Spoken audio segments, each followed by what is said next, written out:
Hey everybody, it's Luke, Unflinching Alva, Spaghetti and Meme Balls, whatever you know me by here.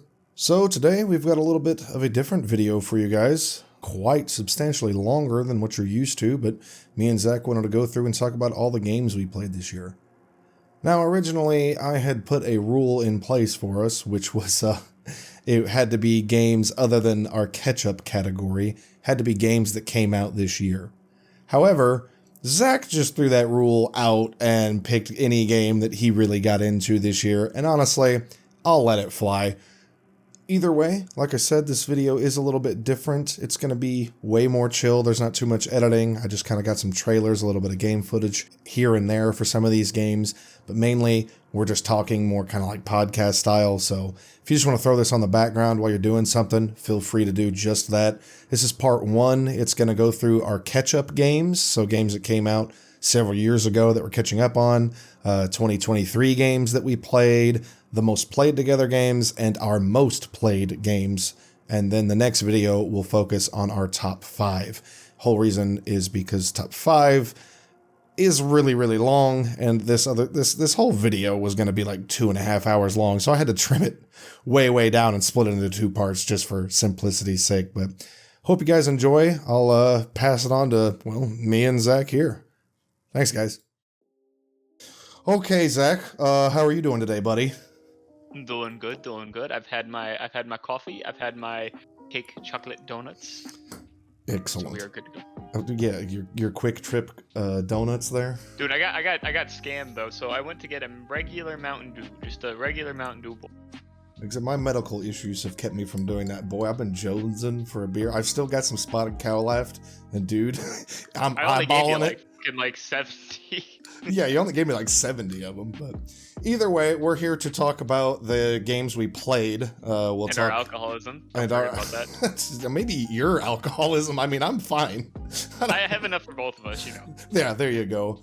So we've split this up into categories. Zach doesn't have some of the categories I have, but that's totally fine. There's no real rhyme or reason. We will have like our top 5 games, I guess. So we'll start with catch-up games. This category, basically anything that came out within the last, whenever that I sunk good amount of time in. I didn't want to just pick anything. The first game I did, Zach, and you will be maybe surprised by this, and it makes me cringe myself, is Assassin's Creed Valhalla. Now listen, I played Assassin's... Removing you from my friends list. Look. I liked the series as a kid, of course, quit playing it whenever it just became the new Ubisoft yearly release thing. But I did play Origins, which came out a few years ago, and that one was really good. They redid the game. It was more RPG, like Witcher style. Really enjoyed it. I enjoyed Odyssey. It was way too long at 100 hours to beat the damn game, but it was in my favorite time period of history, which is ancient Greece. So it was hard to pass up Witcher style gameplay in the ancient era. I did like it. There's all the little boy that you liked, huh? Either way, so I actually didn't play Valhalla upon release because Vikings aren't really my kind of thing, which is surprising considering one of the other games we're going to talk about. But what I mean is, I don't know, Vikings became hipstery lately. Every dude with a beard has Viking beard oil. I don't know, it's just not my thing, but I saw a few videos on it. I was like, okay, I'll try it out. Now, despite me liking the last 2 entries in the series, this one is so bad. I wasted, I think, 80 hours of my life on this thing. Jesus, what I wanted to beat it. Okay, so let me put it. I have bullet points for each of these games, and this is my bullet points here. First off, it's very time wasting, and everything feels massively corporate. Everything in that game is designed to waste your time. That's how the old one was, to be fair, but that's because they didn't have enough actual content. Well, this one's it has a good story. You have your basically, I don't know, he's not really your brother, but he's your blood brother, and you're going to England to make a new home, and the story actually is good. But the problem is instead of following the story of these 2 brothers from beginning to end, each mission goes further with that, the game boils down to a piss load of side questing. So you're like building your own village in England, which is a like kind of cool aspect about it. I remember like, I think it was Assassin's Creed 2, you like built your own villa up and stuff. That was fun. So it was reminiscent of that.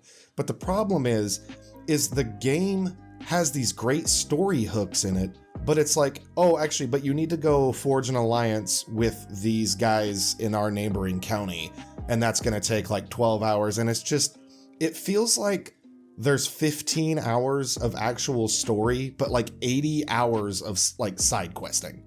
And some of them are very good, but most of them are just like not very good. It would be a good game if it lasted like 30 to 40 hours. But again, it's like 80 plus hours. It's too much for me. I don't know why. Like I said, the other bulletin point I had was like, it's a solid story, requires too much time. And the worst part about it is if you want to make sense of the damn ending, you have to do a collectible grind. So I will say that's one of my big gripes with things is whenever it has like the real ending is behind these other things. It's like, well, no, the real ending should be available to everybody. I shouldn't have to put in another 80 hours to get a cutscene. Well, that's exactly what it does. And the end collectibles are just like these stupid ass puzzles. I just watched it on YouTube. I'm dead serious. I just watched all of those. Like there's 2 cutscenes, I think, that totally make the story make sense.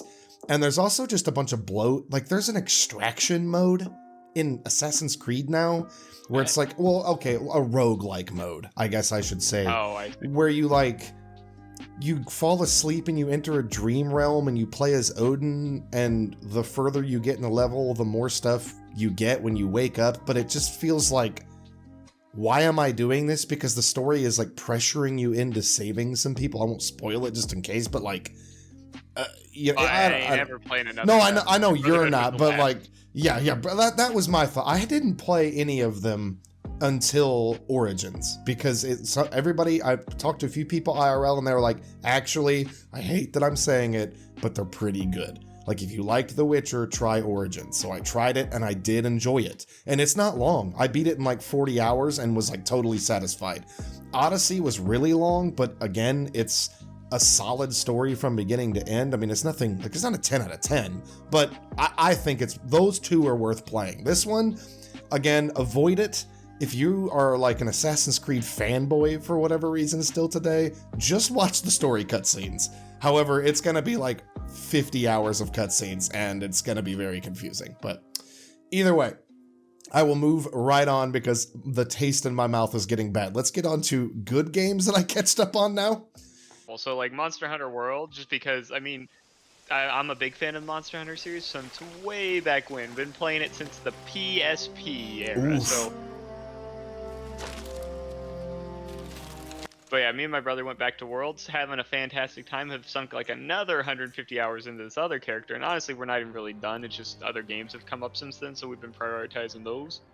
So nothing wrong with it by any stretch. But so Monster Hunter World been sinking lots of hours. They've streamlined it a lot, so it's a lot easier to get to the end game, and it's not quite so grindy, which is fantastic, because that was one of the only downsides about the game, was it was a little grindy for no reason at times. But way less grindy than what it was before. The events are fun.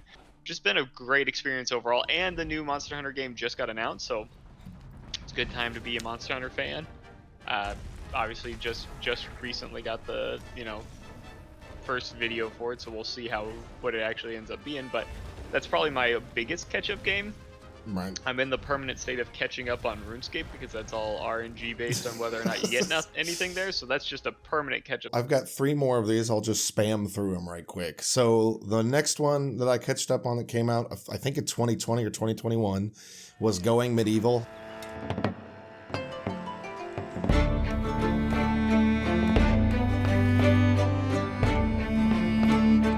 I talked about this to you, I think, last night. It's like Age of Empires meets The Sim. It's got very fun progression. It's really, really fun building towns and castles. It's got like RPG elements. You customize your guys kind of like XCOM. You build up a village. If you like stuff like RimWorld and stuff, you'll really like it. It does need more content, but I got almost 100 hours out of it for $25. So that's not a bad trade-off. And the roadmap looks great for it. So either way. The next thing I caught up on, I did finally get around to playing Cyberpunk. It is very good. I'm actually quite surprised. It is a very, very good game. I'm glad it turned itself around. I have not played the new DLC for it, however, I do own it. Again, it's one of those things like, I need to stop playing XCOM and just start playing Cyberpunk. Dude, XCOM though, every time I jump on XCOM, like the only reason that's not on my list is I haven't started a playthrough. But when I do start a playthrough, it's like, all right, that's just all I'm gonna do for like the next 3 weeks. Right. And Cyberpunk, I like the characters. I like the length of the game. It's like it's got a certain flow to it that feels good. And honestly, it's got a lot of like flash and flare to it. I know obviously it came out in a horrible state, but like the cars, the gun animations, everything is just like over the top in the right ways, and it's super good. It's a semi-serious Saints Row is what I kind of got out of it. It's like Saints great. Row kind of style, like grandeur, but rather than being like, oh, I get hit by a car and I go flying across the map, it's, a lot more gritty, but then they still let you, kill people with dildos if you want. Right. It's like a serious, but it doesn't take itself too seriously when it doesn't need to. Like there's genuinely really funny moments in the game, but it can also like be very gritty. They struck a really nice balance. It's kind of like The Witcher. Witcher has some really funny moments in it, but it also has some super serious moments. Like it balances it very well. It's actually, if the game would have released in a way better state, I mean, it's not like a legendary thing, but as far as you're looking at a solid 8 or 9 out of 10. It's a solid game. Story's good. It kept me invested. And I'm hopefully here in the next 2 weeks gonna start trying to get through it again with the new DLC, because they've like recently revamped the entire way the game plays, and it's super good. I would recommend it. The last one I have on catch-up games is a little gem of a game called Underrail.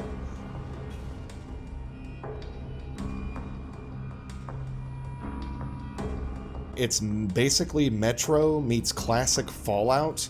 It's incredible. It's a CRPG, of course, isometric, pixel art graphics. It's made by like 2 people, I think, or some nonsense. It's incredibly long and very enjoyable. I mean, it's 100 hours without even the DLCs, but it doesn't treat you like a child. It's got just a great little story going for it. It's very unique in how it presents itself. The only thing I would say to people who, maybe just generic entry-level CRPGs, it's not that. It's not like a Baldur's Gate. It's really heavy on its systems.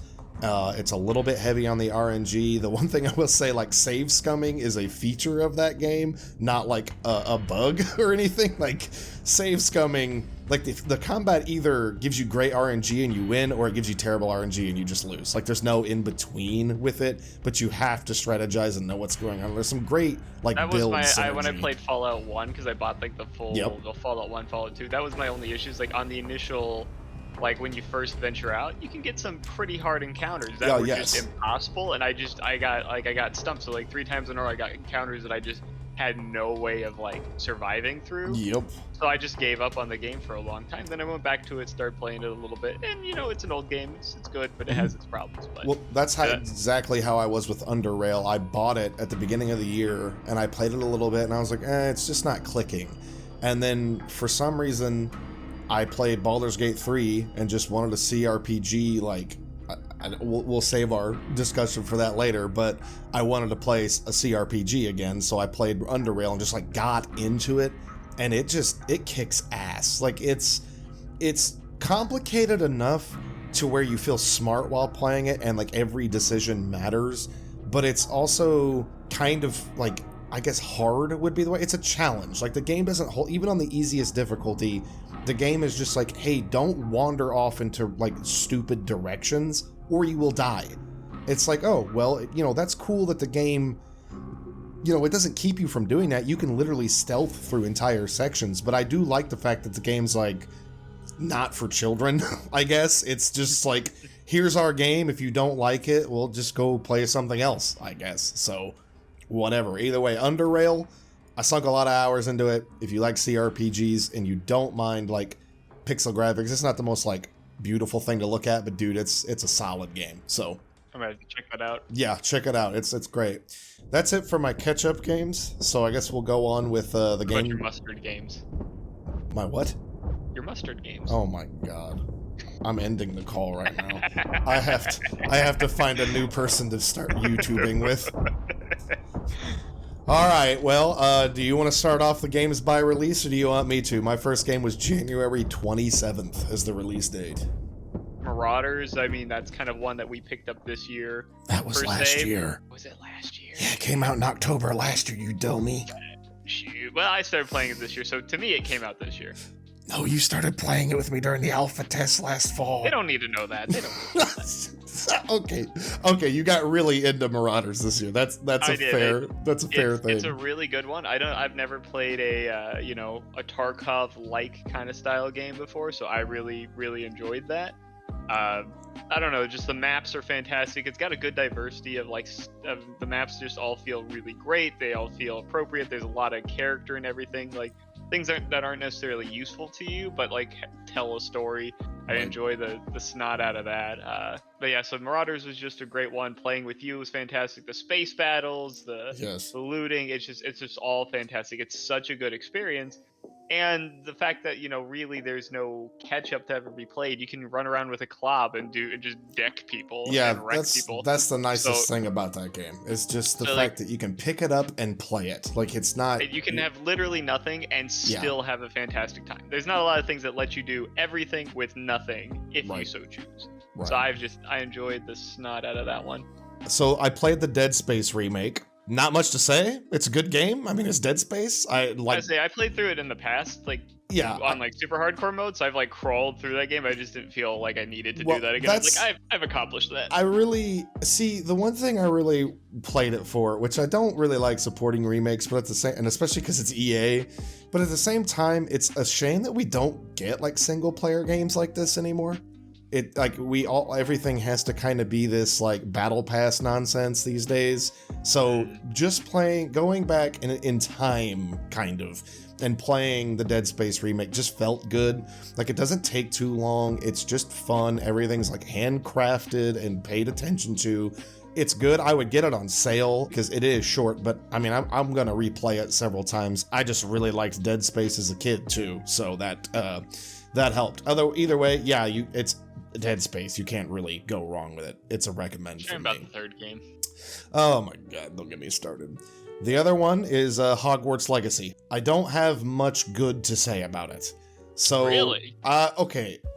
I do and I don't. So it feels off, I guess. Hogwarts itself is really cool, but it wears off very quickly.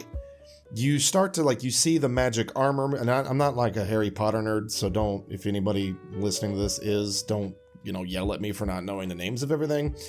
And I will admit, I didn't even really like the movies that much. We just recently even rewatched all of them because I hadn't seen all of them, and I don't know, there's something about it that just, I don't know, it's maybe not for me, I guess, but I did like the game for the most part. However, what I expected is not what I got.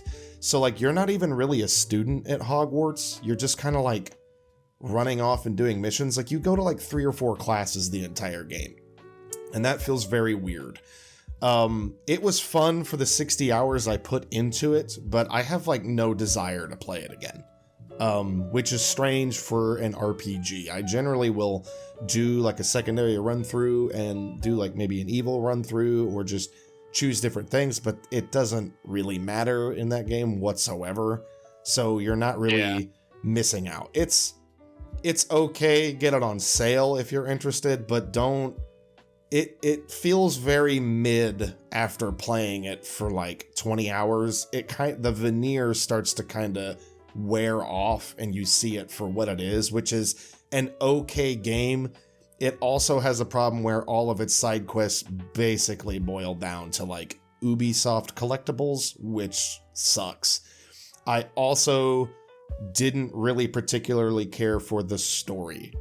It starts to take this weird gothic looking, I don't know, it reminds me of World of Warcraft aesthetics. You're dealing with this ancient magic thing. And instead of really cool old England, it just feels I don't know, every fantasy novel with like paladins in it. It's very strange. I don't know. It wasn't what I wanted, but I didn't really know what I wanted out of a Hogwarts game anyway. So I mean and that's full disclosure. If you're like super invested into Hogwarts, I think you would like it, but I would recommend it on a sale because yes, 60 hours, that's a pretty good price for an RPG these days. But again, the replayability, I just don't see myself going back for it. So that's my 2 cents on that game anyway. So I guess I'll throw another one. I Sure. totally forgot about it because it's an also fantastic game. The Dwarves game, Return to Moria. That's actually been fantastic. It's very close to a game that's near and dear to our hearts. It's also going to be later on the list, Valheim. It's basically like a Dwarven Valheim. Mm-hmm. As terrible of an explanation as that is there, that is a pretty good summation of it, honestly. Right. It's a lot more mobile. Like you're following, a path through, so you're not setting up in one place. Right, you're not making a teleport. village, you're just like making camps along the way. Yeah, you're making camps, and it has some more like ideal camp locations, but technically you can do it anywhere. Like you're on the move, you're seeing all these new areas. There's definitely some like drop rate issues they need to address, but it's not even like a fully like it's just come out. We're gonna let them kind of figure themselves out a little bit before we judge it too harshly. Right. I mean, new IP and all that stuff. I mean, let it, get its footing. I mean, we've done the same with Marauders and others. That's a great one. Highly recommend it if you enjoy those kind of like world exploring, like camp progression-y kind of things. Then it's definitely up your alley. Perfect. Also, mining as a dwarf. I mean, it harkens just back to another old game that I love. Oh, good old Deep Rock Galactic. Deep Rock. I knew you were gonna bring up Deep Rock. Love that game. All right, so I'll toss out 2 more. I played Sons of the Forest, which is the sequel to the original Forest game. It's super fun, especially with Sarah. Me and my wife just played the shit out of it. It's really, really great, building up little town and killing a bunch of freaking mutants. I don't know, it's not the best thing, but if you're just looking for a game to dick around with like a couple buddies, Sons of the Forest is great, and it's actually pretty scary. I'll give it that. It's not like just horrifying, but overall, and it's a great price. It is still early access, of course, so they're building it, but they've been adding like meaningful updates. Like they gave us a golf cart to drive and a map expansion within like the first month of it being in early access. So it's not like it's just like here's a little balance update every other week. Like it's meaningful things. I played the next one, which I highly recommend. It's called Shadows of Doubt, which is a detective game.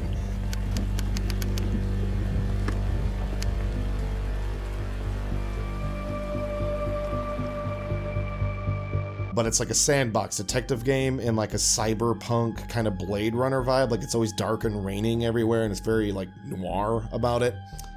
It's a little bare bones at the moment. Again, another early access. But the vibe, the style, and the gameplay is well worth it, and it's worth checking out if you're into that sort of thing. So I like detective stuff. Not everybody's into that kind of thing, but I definitely enjoyed that.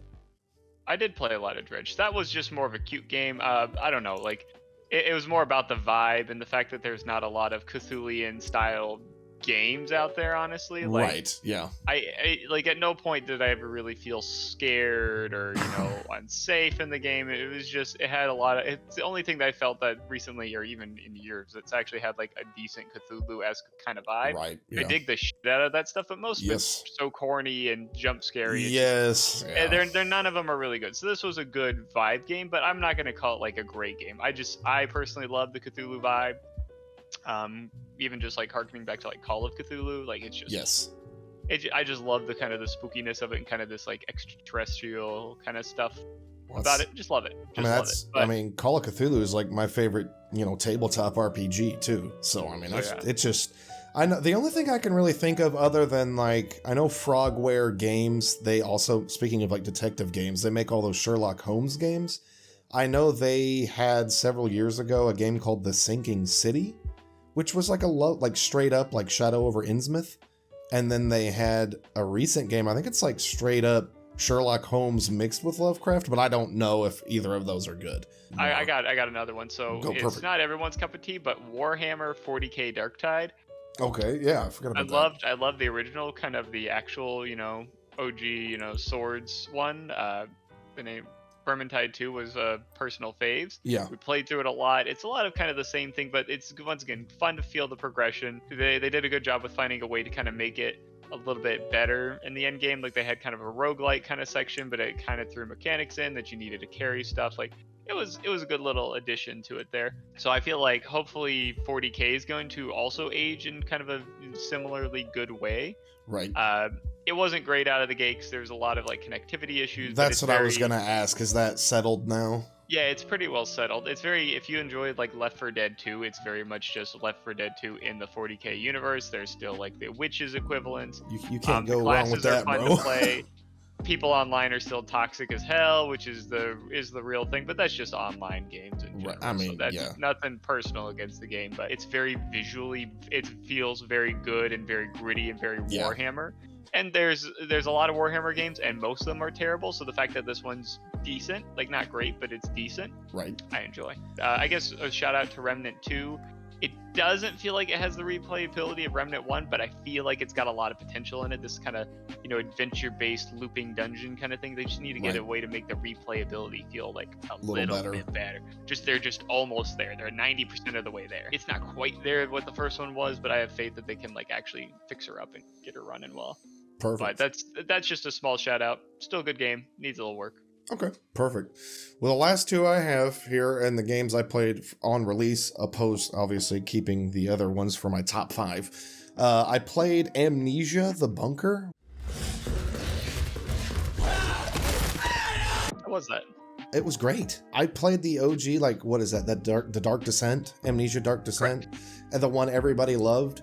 And I haven't really played any of the other ones, but honestly, I really enjoyed this. It's very short. I will say that. It's only like 5 or 6 hours, but again, it's a single player horror game. But it does have a bunch of replayability things, so you can like change up where does the certain items spawn. So like every run through is a little bit different. It's not a carbon copy of Amnesia Dark Descent. It does its own thing. But honestly, I'd say it's one of the best Amnesias. I don't know if it's as good as like Dark Descent, but it's like neck and neck there. It's a very good game. If you've got like $20 to spare and you like Amnesia, I think it's well worth it. It's got great survival horror elements to it, as they all do, but this one, I don't know, something about this one just hit really good. The environment's great. I mean, you're stuck in a World War I bunker with a monster. I mean, that's already frightening, and the war's like still going on out around you. So it's intense. Like randomly, it'll be super quiet, and then you'll just get like artillery shelled above you, but you can't leave. You're like trying to get out of the bunker.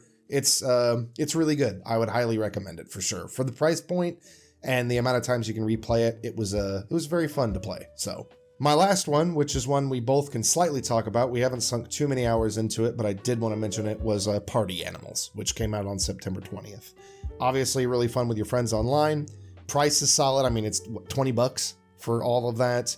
Of course, it's got microtransactions, which are a little annoying, but it is what it is, and they're adding to it all the time. Not much else to say. If you have friends and you like Mario Party stuff like that, well worth playing, I think anyway. Also, we haven't gotten a solid game like Gang Beasts in a long time, and so it's nice to see that kind of like goofy it also physics. It goes on sale for like $12 too, so I picked it up for very cheap. Yeah, exactly. So yeah, worth picking up. Now, Zach, the final moment has come to discuss 2 games that we played the most together this year. These games didn't come out this year, however, but we did want to point this out as what me and Zach played together the most. We'll start with, do you want to start with the highest hour or or start with second best and then go to the highest hour? I'm not sure between them, which one has the highest? The highest hours would be, we'll just go ahead and start with it. We played Project Zomboid the most.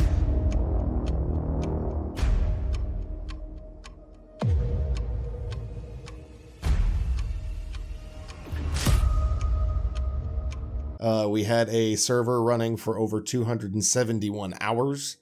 Lost track of that one. I was like, I know we spent a lot of time in there, but we did so many playthroughs that how much time I've actually spent in there has gotten very jumbled. Yeah, it's ridiculous. And like Zach wasn't there for all of it. We did play with other people, and I played it a lot single player too. but it looks like, yeah, around like 270 something hours servers were running. I don't know where to start with this other than the game from the outset I like avoided for years because, oh look, another zombie apocalypse game. But there's something about this one where it's just so in depth and so replayable. And then you add on top the mods to the game. And it's just like whenever we changed, to give a great example of this, to tell a story, it's like we were playing the game for hours. And when we decided to do a new run through and just adding in one simple mod, which is where you have to poop, radically changed how that game played. I mean, not radically, but it just added this extra flair to it that just having those mods adds so much. Just like taking a peek and being like, hey, they added, I see like 7 new mods I really want to kind of check out. What do you guys think about this? Do you want to do another run? And we just do it. And like, it's never like, I don't really want to restart. I mean, there have been times like that, of course, but Zomboid's a great game. I don't know what else you can say to that, but it's a freaking great game, dude. I mean, it's one of the few games where like you don't get like particularly attached to the character that you're with. Like you want them to survive, but like the whole, you know that they die at the end, so you're not too drawn to them. Like you want to level up your skills and, you know, do all that stuff there, but you're not like, I was never like, oh, I don't want to restart because my character's, it's like, nah, just throw it. Send it. Yeah. Like it's one of those times where it's like you just keep getting new characters, so you don't mind remaking one, or you don't mind trying something new. Like that's what's nice about it, is you're attached to them because you want to see them live, so you try hard to keep them alive. But at the end of the day, you don't really care that much about that character, so you're okay with just letting them die or doing stupid stuff. Well, and one of the funnest parts of the game is like when someone dies and they make their way back to camp, and so like you were playing some like gym bro bodybuilder, and then the next person to show up is some evil mad scientist. Like it keeps it fresh and fun, even when you die. Yeah, like it's a really good game, and I can't, for the price point, it's like $20. You legitimately, for 270 hours of enjoyment, and like we're looking forward to that's another one, like the next game we're going to talk about. It's like I'm waiting for that next update, and oh my god, it's gonna go hard. I'm excited. So either way, do you have anything else to say about that one, or you want to move on to the other one? No, I mean, it's just fantastic. It's one of those games where the community really made the game. Skyrim's a great game, don't get me wrong, put a lot of hours into it. However, you don't play Skyrim to play Skyrim. You just play Skyrim to play the mods. Yes, exactly. Like, no one doesn't mod that game. If you do, you're just vanilla, which is fine. Just enjoy your life. But the mods are just something special. And setting up Zomboid mods is super easy. I mean, like we've had a few issues with some mods, but nothing. But to be fair, we've been running like 200 of them, so they're gonna have a problem sometimes. But for the most part, it's like you add whatever you want and it just works. It's great. And I do, real quick side note too, the amount of settings you can change about how the game sandbox plays. Do you want slow zombies with high health, fast zombies with low health? Like it's just, you can change so much about how like loot spawns. It's great to do, like, hey, because when we first started, we just left everything default and we were doing pretty good. We got the hang of the game. And then we started lessening the loot, and now we play on like the lowest loot setting or the game gets boring. So like we have to make it really challenging, and that's great to be able to do that, because if we weren't able to do that, that game would have gotten stale quicker. But we kept playing it because, again, you can just infinitely change the settings until you get that like perfect game for you. And I think that's really good. There's no like right way to play the game. Just play it however you want it. And it's fun no matter what. I mean, that's the greatest part. There's a special place in my heart when a game says, I've made a good game, but you guys make it great. And I like supporting that. Well, most of the developers of Indie Stone, which is the people who make it, I think are actual people who like jumped on board because they modded the game. They hire on modders to help make the game. So it's like if somebody made a great farming like mod that's like, hey, actually, why don't you join their team and we'll actually implement this into the game. And I think that if you're going to make a game, that's like one of the best ways to do it. It's just like take the modders who are making your game better and just make them put it into the stable real build.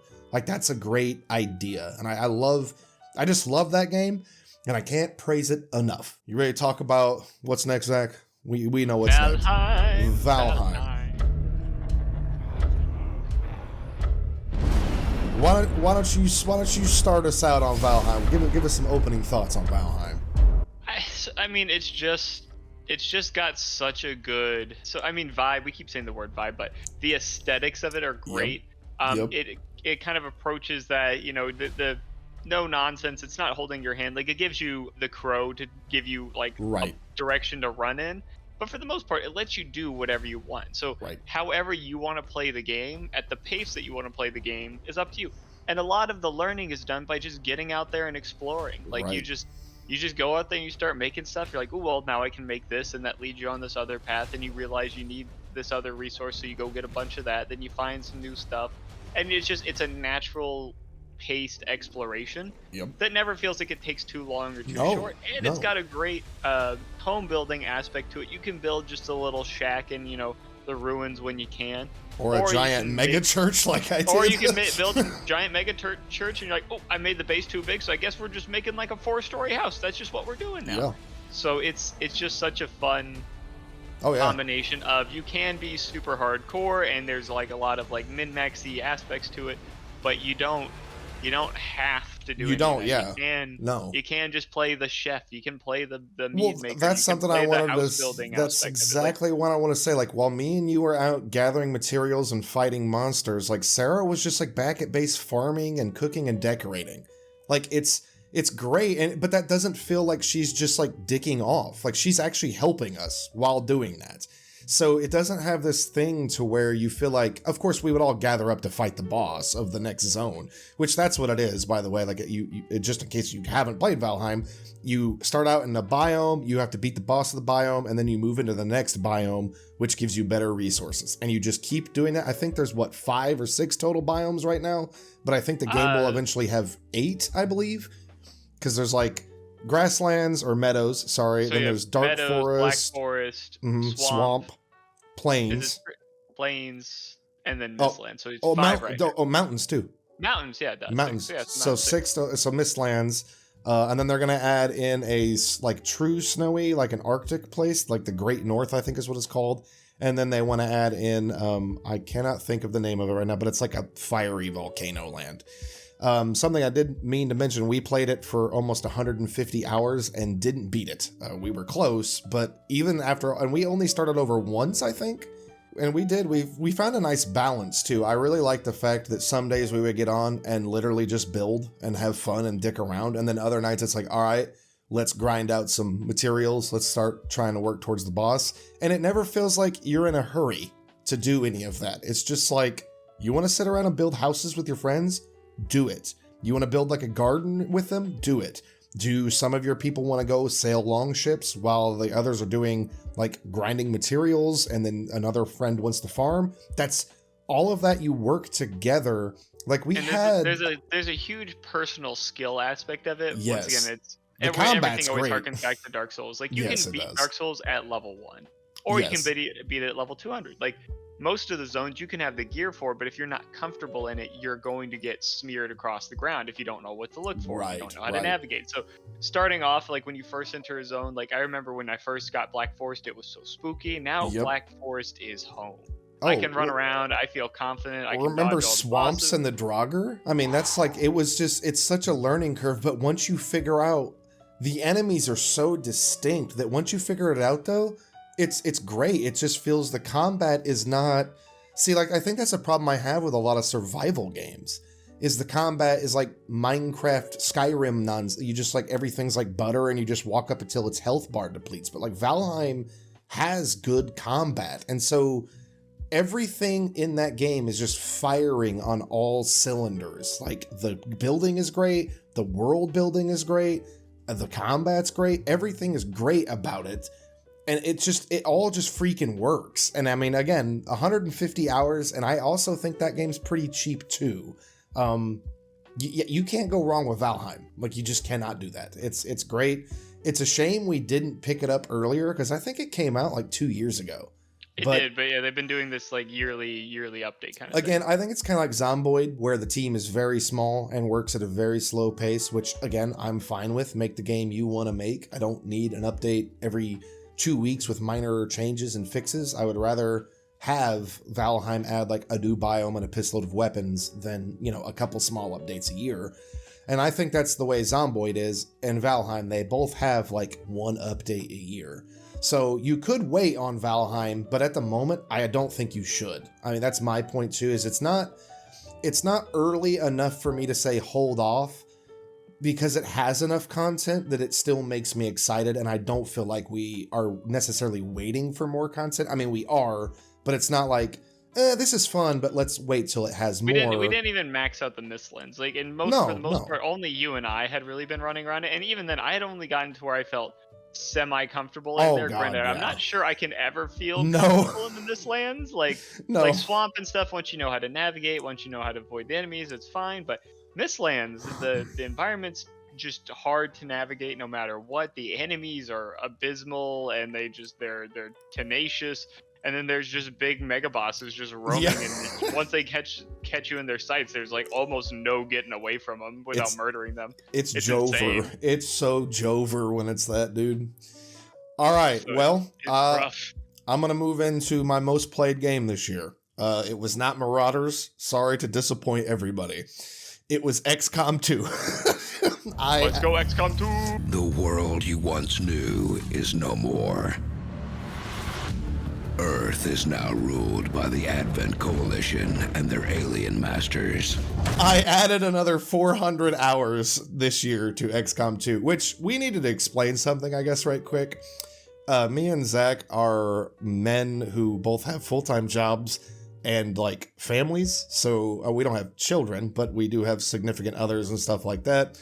So, like, getting in 4 or 5 hours an evening is like a good gaming like day for us. So if you do think like, wait, XCOM 2 is your most played game and you only put 400, like what is this weak sauce? It's like, well, give me a break here. So yeah, my most played game this year was XCOM 2, of course, with a pissload of mods. I now have almost a total of 1,000 hours in XCOM 2. So Zach, go ahead and tell them what the Zackster plays every day.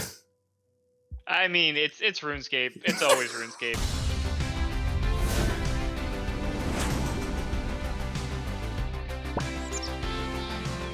It will only ever be RuneScape. RuneScape is a daily grind. It's been part of my life every day for I don't even know how long. Since I've known you, which has been like almost 15 years or so now, or if not more. It's been a consistency there. So in my defense, so the first one was the main character, and I was transitioning from a noob to knowing what I was doing. Right. And then I got hacked. I lost essentially everything, the equivalency of just years of hard work and good luck. So I just got burned out on losing that. I didn't do anything wrong, by the way. I had a Google generated password unique to that. I used all the security authentications. I used everything, and the guy told you he'd be your girlfriend, didn't he? Yeah, I traded away. I traded away a little too much. And then also right now there's a game mode going on where it's temporary. It's got boosted rates. It's got unique modifiers that it only sticks around for so much time. So they do these little things kind of spread throughout the year to keep it interesting. So it's not just the base game. And then they release Group Iron Man. I've been getting into that. So it's a good time waster. I don't have a lot of time to dedicate to it, so a lot of times it's just getting that hour or two in a day to get the count going. It's a good game. It's been my most played game by and large, probably ever. If you had to take a guess of how many hours you had in it, do you have any idea? I will say this should not go on. Whenever I'm at work at one of the places, I let it run in the background because there's like a lot of things you can let auto happen. Right. I let that kind of go. And I tried to explain RuneScape to my wife. I tried to explain it to Sarah, and she was like, but why? I was like, I don't know. So, I mean, the end goal is to get to where you're doing, like, the bossing and stuff. Right. And, like, the bosses have, like, mechanics, and it's very skill-based. But regardless, this is a game that I've roughly put 4,500 hours into. Man, I am depressed. Hey, I am a depressed boy. Holy it is what it is. It is what it is.